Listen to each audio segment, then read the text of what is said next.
They said, damn, Joe, you got them boots on it. I thought I was fly.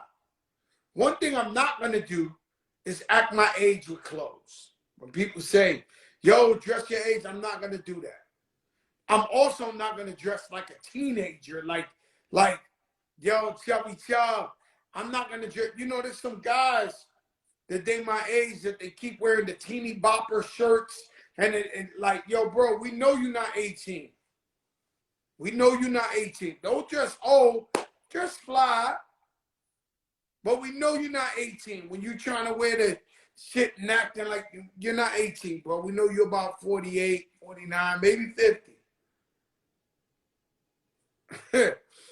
You know, like, when you try to just fucking damn near pedophile look, like, come on, man. But I am going to the Grammys. My brother is nominated for 6 Grammys. None other than DJ Khaled. Mary J. Blige is nominated, but she is going against the other queen, Beyonce. And so, different type of thing. Today I went upstate. To me it's upstate, but I went up by Newburgh, cannabis. You know, I'm getting into the cannabis business. I'm an entrepreneur. And so in New York City, they're making it legal for retail, for growing, for everything. So I went to this big facility and saw how they come up with vape and how they come up with, they grow these female plants to that's the weed, edibles. I gotta learn everything. I have to know everything.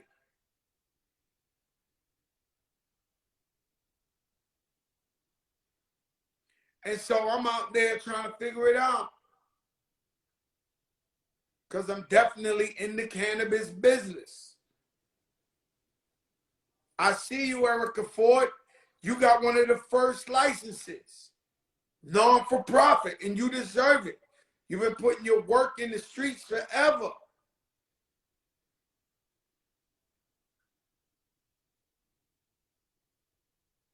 Somebody said you got booed off the stage in 9-4. All right, imagine you went into a store, right? Because we talking about something we never talked about. It was called A Good Life in it was called A Good Life in LA. I have to start smoking. Maybe when I open the store. It was called A Good Life, and it was in LA, and I went in there and they booed me. So like, you know, like, do I look like I give a fuck about that? Or I did at the time? No. And so it was around the time when it was starting to get real East Coast, West Coast-ish. And, you know, I'm all hip-hop. So, you know, I started Apollo Theater 4 weeks in a row, amateur night.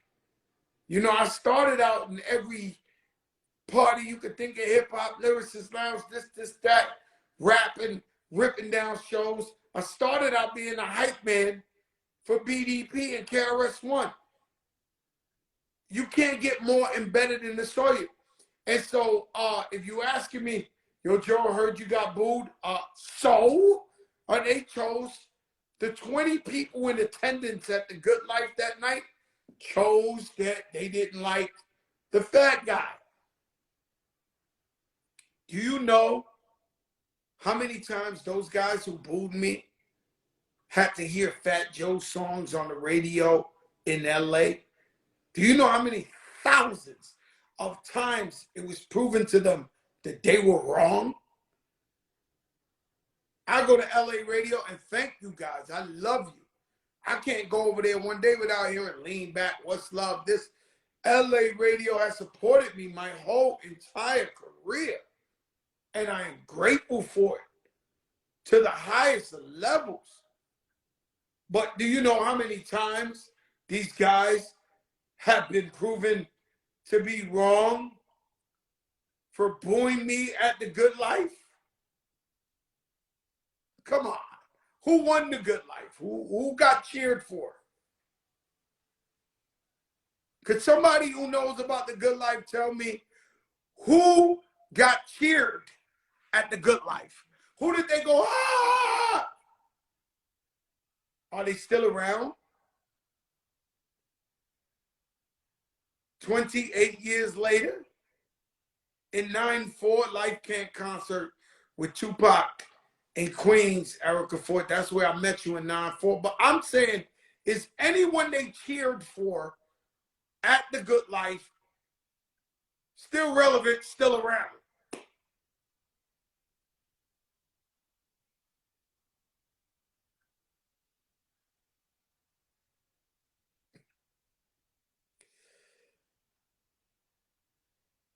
It's so hard, man, for you guys to understand. It's so, the only way I know how to do it is to stay optimistic. The only way I know how to do it is to stay proud. The only person, yeah, they're missing teeth. The guys who won at That Good Life, they're missing teeth. So I'm gonna put their money where their mouth is. Listen, if the guy you cheered for in 1994 at The Good Life, and you made him a winner, and you said they were really, really dope, if they don't have no teeth, tell them, hey, put your money where your mouth is. You gotta be kidding me. I'm the wrong guy. You see, it's better for you guys when I'm positive, when I'm dropping knowledge, I'm dropping gems, I'm picking people up, because I know how to get nasty. Mass appeal in the building. I am a true testament. Okay, let me paint it for you. Yo, Farris, what's up, baby? Let me paint this picture for you. I grew up in a building, one building. My projects had 16 buildings. I grew up in one building. There was 14 floors. It had 100, it still does, 1,000 trillion, 144 apartments. Your average family had about 5, 6 kids. That's over 1,000 people in one building. And I'm just trying to paint this picture for you. And we would hang out in front of the building and snap on each other to 6 in the morning every day. That was the routine. Talking about your mother, they talking about my mother, they talking about this, they talking about that. We just go hard to 6 in the morning every day with the stinkest girls, the attitudes. And we would just tell jokes about each other all day. I love that type of shit. Yo, Farris, you right. That's that New York shit where we talk shit about each other all day. We don't care. Billy Blanc, I see you. And so that's where I come from. So I like being positive, rehabilitated. I like to think I'm a rehabilitated bad guy. And so, you know, that's what I do. So these type of things, people, it's very hard to hurt me. It's very, very hard for somebody to say something they think or assume is nasty that can affect me. You got to be very thick-skinned in this business. That's why you see some artists, they lose their mind. Some artists really dead ass lose their mind in this business because they're not thick-skinned enough. And so, yo, D-Nice, then D-Nice in London, yo, D-Nice, boy, that COVID, you helping the people, really got you around the world. Really got you around the world. So shout out to Power to the Patients. Really, really made me happy out there with all the nurses in Montefiore. And all we wanted to do was get the hospital safer, the nurses paid, more employees there to cover the sick. And I'm glad they worked it out cordially. And we're going to keep representing healthcare transparency. Peace, y'all, the biggest in the game. Let me tell you, let your darkest moments bring your most clarity. Let your darkest moments bring your most clarity. What do you mean, Fat Joe? Well, if you're going through something financially, maybe with the law, maybe in a relationship, and your people, your best friends, your sisters, your cousins, you think got your back, aren't there for you when you need them most, that is God showing you a lesson that you don't need these people around you, because things are going to get better. Tough times don't last. Tough people do. All my jail guys know what I'm talking about on here. Varys, Billy Blanc. There's a lot of time tuned in. A lot of guys did 10, 20 years in the feds, tuned in this. And so, you know, somebody tried to convince me that there's a person who I should be cool with, but they told on people. And I try to tell this person, bro, there's nothing I could do. I got friends that are in jail for life because people told on them. There's nothing you can do to convince me that, oh, well, they didn't tell on these guys, they told on this. I just can't. It's just not in my DNA to ever forgive or think, now that's your choice, that's what you did. I'm not talking like a tough guy. I'm talking like, please don't do the crime if you can't do the time. That's all I'm saying. I did a DVD one time. Pistol Pete did a DVD, Kill All Rats, this, that. Every rapper you name gets up on there. Yo, if a guy ratted on me, I'll cut him, I this, I that. They put the camera on me. Hey, never get high on your own supply. Make sure when you cross the street, you cross the street at the green. Don't drive without a license. Don't do a crime if you don't want to do the time. Shout out to Max B. Man, they got a song on that French Montana Coke Boy 6. A brand new Max B song with Big Avell is sounding brand new and elite.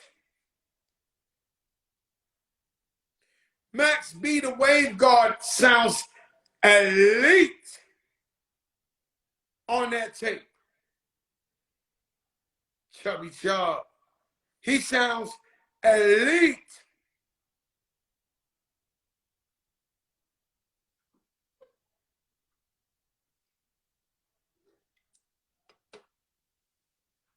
What you got to understand is, I see somebody who said a comment about somebody who ratted. You got to understand that, unfortunately, when you are made the poster child, the logo of something, and something foul like telling on your friends, telling on your family, Iconis, what's up, baby? Telling on your family, telling on the guys you was with, putting people in jail for 30, 40, 50. Some of these guys and girls could be facing, 1 minute in jail is a lot. Could be facing 6, 8 years, and they wind up giving up everybody. Now you got 40 people in jail because of you, doing 20, 30 years because you were selfish, and you come out. But when you're the poster child, you're the guy that they saying, you're Sammy the Bull. Those guys, unfortunately, the environment takes care of those guys. Unfortunately, Somebody's bound to catch them that lives moral, that lives by the code, by the morals, and they do something to them. It don't have to be the people they even told them. So those guys, no matter how lucky they seem to be, they're always on borrowed time. It's unfortunate, but they're going to go.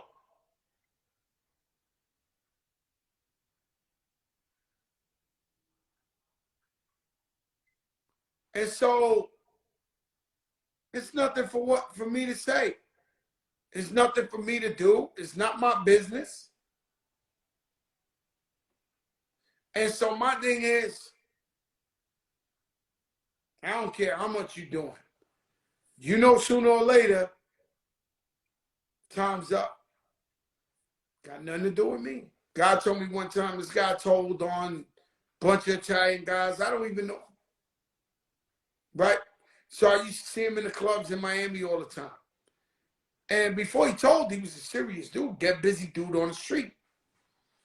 And so he stops me one day, yo, Joe, can I talk to you for a second? I said, talk to me. He said, yeah, you know, whenever I see you in the clubs, you always sit in the other side. You never say what's up to me or anything like this. I said, bro,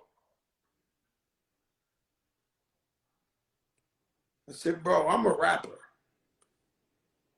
You don't have to worry about me or what. No. No.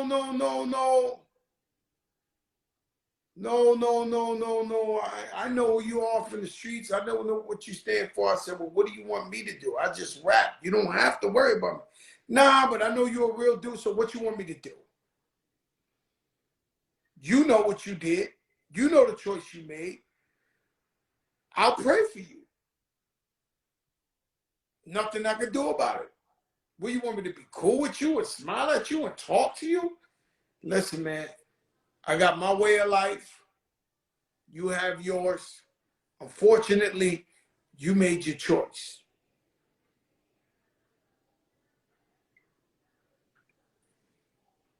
It is what it is. And so God, in good times and bad times, and God told me, yo, man, you know, they put me in this room. I don't even know why you in the room. Shout out to Kanye West. Everybody been looking for him. Apparently, he was on a date. Beverly Hills spotted.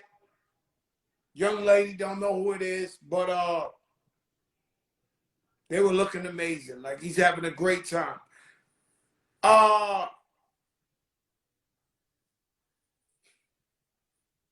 That's fucking crazy. Listen, God in good and bad times. When you need him and you pray, somebody's sick, somebody's going through something. If you going through something, you pray to God. When you're doing good, pray to God.